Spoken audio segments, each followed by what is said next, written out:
Example 9.15 evaluate அப்படின்னு சொல்லி ஒரு இன்டெகிரேஷன் கொடுத்துருக்காங்க. ஃபஸ்ட்டு அந்த இன்டெகிரேஷனை let I is equal to நம்ம எழுதிக்கலாம். -4 to +4 modulus of x + 3 into dx. இந்த மாதிரி மாடுலஸ்குள்ளார இருக்கு இல்லையா, அந்த மாதிரி ஒரு லீனியர் ஃபங்க்ஷன் மாடுலஸ்குள்ளார இருந்தது அப்படின்னா அந்த இன்டெகிரேஷனை ஸ்ப்ளிட் பண்ணி போட்டுக்கணும். ஓகேவா? இப்போ இந்த இன்டெகிரேஷனுக்குள்ளார இருக்கிற லீனியர் ஃபங்க்ஷனை எடுத்து ஃபஸ்ட்டு ஈக்குவேட் பண்ணணும், 0க்கு ஈக்குவேட் பண்ணணும். அப்போ எக்ஸுக்கு என்ன வேல்யூ வருது அப்படின்னா -3 வருது. ஓகேவா?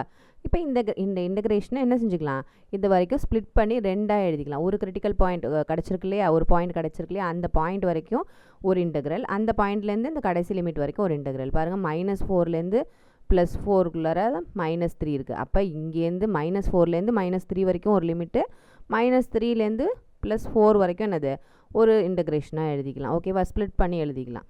அப்போ இந்த பாசிட்டிவ் ஆஃப் அதாவது இந்த மாடுலஸ் ஆஃப் x + 3ங்கிறத எப்படி நம்ம ஸ்ப்ளிட் பண்ணி எழுதியிருக்கோம் அப்படின்னா, ஒன்று ரெண்டுமே பாசிட்டிவ், அதாவது இங்கே இருக்கிற ஒரிஜினல் ஃபங்க்ஷனை அப்படியே உள்ளார இருக்கிறத அப்படியே எழுதிக்கிறது ஒரு மாடுலஸ், ஒரு பாசிபிலிட்டி. அனதர் பாசிபிலிட்டி என்ன அப்படின்னா அதனுடைய நெகட்டிவ்ஸ், அதாவது மாடுலஸ்குள்ளாரன்னா அது ரெண்டுமே நெகட்டிவாக இருக்கும் அப்படிங்கிற பாசிபிலிட்டி இருக்கு இல்லையா, -x -3.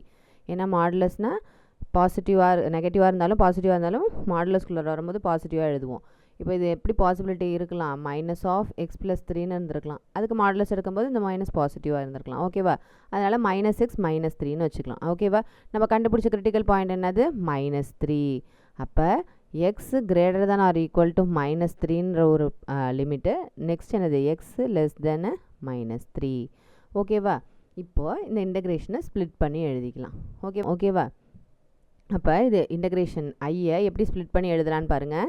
-4லேருந்து -3 வரைக்கும் ஒரு லிமிட்டு, x + 3ங்கிற அந்த கொஷின் எழுதிக்கிங்க dx. நெக்ஸ்ட்டு அதே -3லேருந்து +4 வரைக்கும் அந்த modulus of x + 3 dx.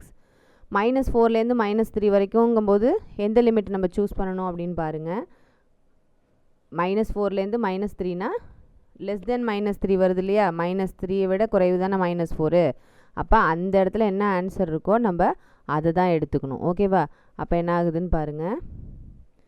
Integration -4 to -3, இந்த x + 3 இருக்கு இல்லையா மாடுலஸ், அதுக்கு பதிலாக என்ன வந்திருக்கு, லெஸ் தென் -3ங்கும் போது -x -3ன்னு வந்திருக்கு. ஓகேவா? அதை எடுத்துக்கிறோம். நெக்ஸ்ட்டு -3லேருந்து +4 இருக்கு இல்லையா, அந்த இடத்துக்கு என்ன இருக்க போகுது, இன்னொன்று என்ன விட்டு போயிருக்கோ அது இருக்க போகுது. ஓகேவா? x + 3 dx. இப்போ இதை இன்டெகிரேஷன் பண்ணிக்கலாம்.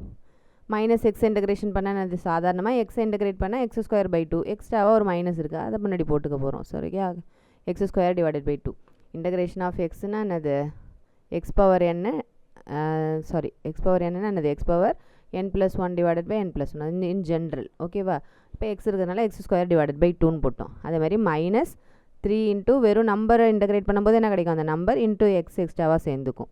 இதுக்கு என்ன லிமிட்டு, -4லேருந்து -3. அதே மாதிரி நெக்ஸ்ட் டேர்மை இன்டெகிரேட் பண்ணிங்க, x இன்டெகிரேட் பண்ணிங்கன்னா அதே மாதிரி x² / 2, 3 இன்டெகிரேட் பண்ணும்போது 3 இன்ட்டு x.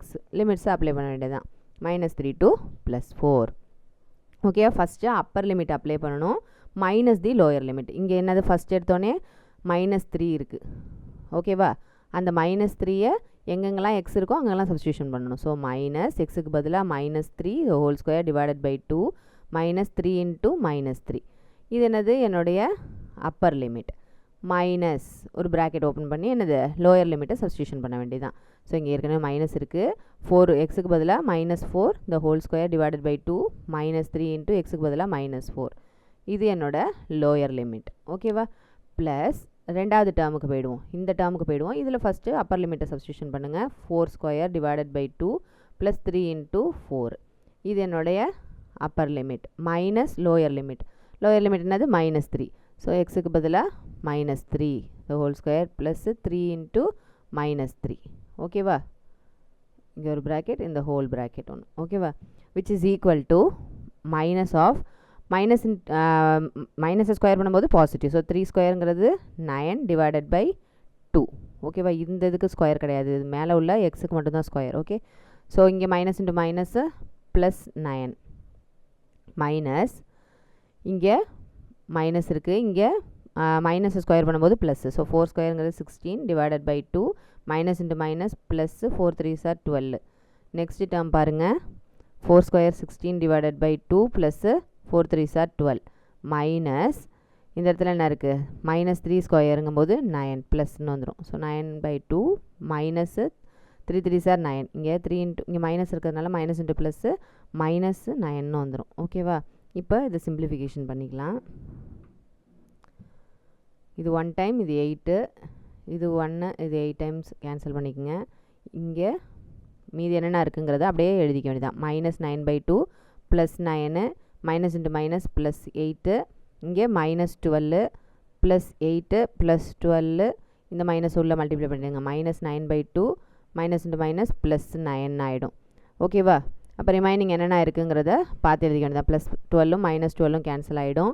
இங்கே 8 + 8 16, இங்கே 9 + 9 18, 16 இருக்குது, ஒரு 18 இருக்குது. இது ரெண்டுத்தையும் ஆட் பண்ணும்போது கீழே இருக்க டினாமினேட்டர் போயிடும், வெறும் -9 இருக்கும். ஓகே, இந்த எல்லா டேர்ம்ஸையும் ஜஸ்ட்டு அடிஷன் பண்ணி அப்படியே எழுதிட வேண்டியதான். Which is equal to 25. ஓகேவா? இதான் நம்மளோட இன்டகிரேஷன் ஆன்சர்.